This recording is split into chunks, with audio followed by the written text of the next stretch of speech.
Hi friends, welcome to Sree Creation. ഇന്ന് ഞാൻ തയ്യാറാക്കാൻ പോകുന്ന റെസിപ്പി എന്ന് പറഞ്ഞു കഴിഞ്ഞാൽ പോച്ചഡ് എഗ്ഗാണ്.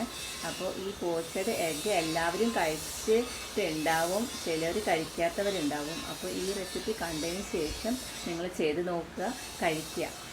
കഴിച്ചിട്ട് എങ്ങനെയുണ്ടെന്നുള്ളത് നിങ്ങൾ കമൻറ്റ് ബോക്സിൽ കമൻറ്റ് ചെയ്യാനായിട്ട് മറക്കരുത്. പിന്നെ എൻ്റെ ചാനൽ ആദ്യമായിട്ട് കാണുന്നവരാണെങ്കിൽ സബ്സ്ക്രൈബ് ചെയ്യാം. കാരണം എന്തെന്ന് വെച്ച് കഴിഞ്ഞാൽ ഞാനിടുന്ന ഓരോ വീഡിയോയുടെയും പുതിയ വീഡിയോസിൻ്റെ നോട്ടിഫിക്കേഷൻ നിങ്ങൾക്ക് ലഭിക്കുന്നതിന് വേണ്ടിയിട്ടാണ് ഞാനിത് പറയുന്നത്.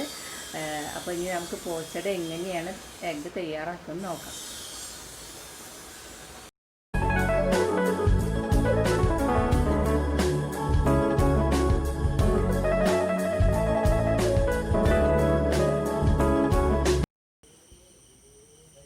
പോച്ചഡ് എഗ്ഗ് തയ്യാറാക്കാൻ വേണ്ടിയിട്ട് 2 മുട്ട എടുക്കുക. അത് റൂം ടെമ്പറേച്ചറിലുള്ള മുട്ടയായിരിക്കണം എടുക്കേണ്ടത്. ഇപ്പോൾ നമ്മൾ റൂം ടെമ്പറേച്ചർ എന്ന് പറയാൻ കാരണം എന്താണെന്ന് വെച്ച് കഴിഞ്ഞാൽ നമ്മൾ മുട്ട ഫ്രിഡ്ജിലൊക്കെ വെച്ചിട്ടൊക്കെ എടുക്കാറുണ്ടല്ലോ. അപ്പോൾ ഫ്രിഡ്ജിൽ നിന്നൊക്കെ എടുത്ത് നല്ല തണവോട് കൂടിയിട്ടുള്ള മുട്ടയാണെങ്കിൽ അത് കട്ട പിടിച്ചിട്ട് നമുക്ക് വിചാരിച്ച ഒരു ഇതിലേക്ക് കിട്ടില്ല നമുക്ക്. അതുകൊണ്ടാണ് അങ്ങനെ പറയണത് കേട്ടോ. ഇനി നമുക്കൊരു പാത്രത്തിൽ അരപാത്രം വെള്ളം തിളയ്ക്കാൻ വേണ്ടിയിട്ട് അടുപ്പത്ത് വെക്കുക കേട്ടോ.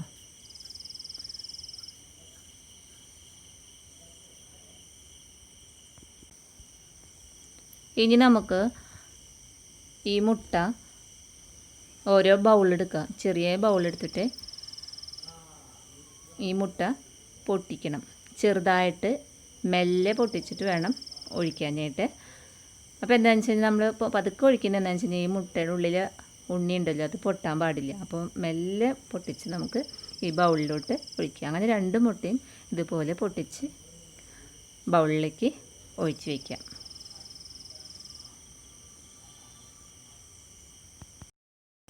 അപ്പോൾ തിളച്ചിട്ട് നല്ല ബൗൾസൊക്കെ വരുന്ന സമയത്ത് ഇതിലോട്ട് 1 ടീസ്പൂണ് വിനാഗിരി നമുക്ക് ഒഴിച്ചു കൊടുക്കണം. നന്നായിട്ട് ഇളക്കി കൊടുക്കുക കേട്ടോ. അപ്പോൾ ബൗൾസൊക്കെ ഒന്ന് നീങ്ങി പോവും. നന്നായി ഇളക്കി കൊടുക്കണം. 1 നുള്ള് ഉപ്പ് കൂടി ചേർത്ത് കൊടുക്കാം. നന്നായിട്ട് വീണ്ടും ഇളക്കാം. ഇനി നമുക്ക് ഈ ഫ്ലെയിം ഒന്ന് മെല്ലെ ഒന്ന് കുറച്ച് കൊടുക്കുക. അതിനുശേഷം നമ്മൾ പൊട്ടിച്ച് വെച്ചിട്ടുള്ള മുട്ട മെല്ലെ ഒഴിച്ചു കൊടുക്കണം. മെല്ലെ തന്നെ ഒഴിച്ചു കൊടുക്കുക.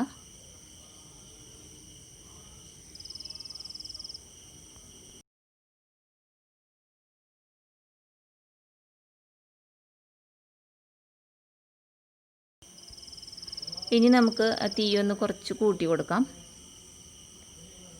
ഒരു 3 മിനിറ്റ് വെയിറ്റ് ചെയ്യണം ഇതായി കിട്ടാനായിട്ട്. അപ്പോൾ നമുക്ക് കാണാൻ പറ്റും ഇത് വൈറ്റ് കളറിലായിട്ട് ഇങ്ങനെ വന്ന് പുറമൊക്കെ നന്നായി വൈറ്റ് കളറിൽ ഇങ്ങനെ വന്നുകൊണ്ടിരിക്കുന്നത് കാണാൻ പറ്റും. അപ്പോൾ മെല്ലെ നമുക്കൊന്ന് നോക്കി നോക്കാം ഇത് ശരിയാവണുണ്ടോ ഇല്ലേ എന്നുള്ളത് നോക്കി നോക്കാം.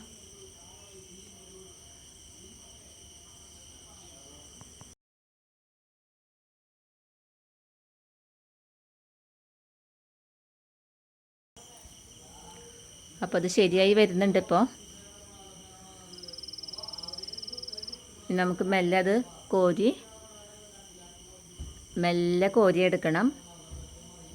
പൊട്ടാതെ തന്നെ കോരിയെടുക്കണം. അപ്പോൾ ഉള്ളിൽ ഉണ്ണി ഉണ്ടല്ലോ, അത് അധികം പാകാവാൻ പാടില്ല. പുറം നല്ല വൈറ്റ് കളറിൽ വെന്ത് നമുക്ക് എടുത്താൽ കിട്ടുന്ന രീതിയിലായിട്ടുണ്ട്. ഇപ്പോൾ നമുക്ക് കോരിയിട്ട് ഒരു പാത്രത്തിലോട്ട് സെർവ് ചെയ്യാനായിട്ട് വയ്ക്കാം.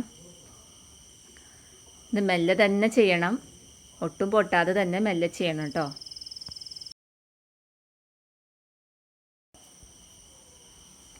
ഇപ്പം നമുക്ക് നല്ല പെർഫെക്റ്റ് ആയിട്ട് തന്നെ കിട്ടിയിട്ടുണ്ട്. അപ്പോൾ ഈ രീതിയിലാണ് നമുക്കിത് തയ്യാറാക്കിയിട്ട് എടുക്കേണ്ടത്. ഇനി ഇതിലോട്ട് നമുക്കൊരു പിഞ്ച് കുരുമുളക് പൊടി ഇട്ട് കൊടുക്കാം. ഇനി നമുക്കിതൊന്ന് കട്ട് ചെയ്യണം. ഈ കട്ട് ചെയ്യുന്ന സമയത്ത് ഇതിൽ നിന്ന് ഉള്ളിൽ നിന്ന് ക്രീമി ആയിട്ടാണ് ഇതിൽ നിന്ന് വരിക. ആ ക്രീമി രൂപത്തിൽ വരുന്ന ആ പരിവുണ്ടല്ലോ, അതാണ് ഈ പോച്ചഡ് എഗ്ഗിൻ്റെ ശരിയായിട്ടുള്ള പെർഫെക്ഷൻ എന്ന് പറയണത്. അപ്പോൾ നമ്മളിവിടെ ശരിയാക്കി കഴിഞ്ഞിട്ടുണ്ട്. അപ്പോൾ നമ്മുടെ പോച്ചഡ് എഗ്ഗ് തയ്യാറായി കഴിഞ്ഞു. അപ്പോൾ എല്ലാവരും ഇത് ട്രൈ ചെയ്ത് നോക്കുക. ഇതുപോലെ ഒരു ഓയിലോ അല്ലെങ്കിൽ എണ്ണമയം ഒട്ടും തീരെയില്ലാതെ നമ്മൾ തയ്യാറാക്കിയിട്ടുള്ളൊരു വിഭവമാണിത്. അപ്പോൾ എല്ലാവരും ട്രൈ ചെയ്യുക, അതേപോലെ തയ്യാറാക്കി കഴിക്കുക. അപ്പോൾ ഈ കൊളസ്ട്രോളൊക്കെ ഉള്ളവർക്ക് എണ്ണമയം ഒന്നും തീരെ ഒഴിവാക്കേണ്ടതായിട്ടുള്ള സന്ദർഭങ്ങളൊക്കെ ഉണ്ട്. അപ്പോൾ അവർക്കൊക്കെ കഴിക്കാനായിട്ട് പറ്റിയ ഒരു നല്ലൊരു റെസിപ്പിയാണത്. അപ്പോൾ നമുക്ക് അടുത്തൊരു നല്ലൊരു വിഭവമായിട്ട് കണ്ടുമുട്ടുന്നവരെ ഓക്കെ, ബൈ, സി യു.